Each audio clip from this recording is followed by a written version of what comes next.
Ensuite, nous avons donc en quatrième solde intermédiaire de gestion, nous avons donc l'excédent brut d'exploitation, plus souvent nommé donc EBE.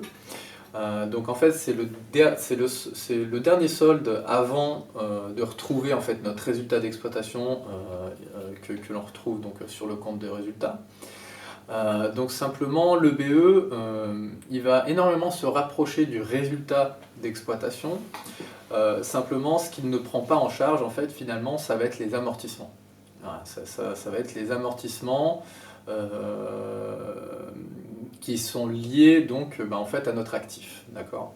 Donc le BE, lui, si vous voulez, c'est vraiment un indicatif très important et c'est même, j'ai envie de dire, ce pourquoi on fait en fait le tableau des SIG, c'est vraiment pour mettre en exergue cet excédent brut d'exploitation. Le BE donc est l'indice clé de rentabilité d'une entreprise. Parce que effectivement lorsqu'on lit un compte de résultat, quand on parle de rentabilité, on va directement regarder le résultat d'exploitation. Et s'il est positif, on dit que l'entreprise est rentable.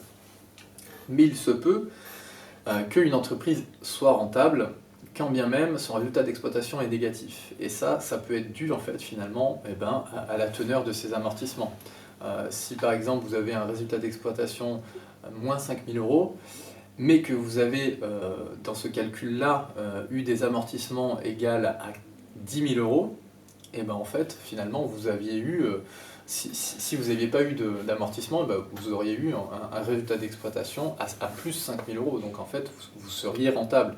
Donc vous n'êtes plus rentable à cause des amortissements.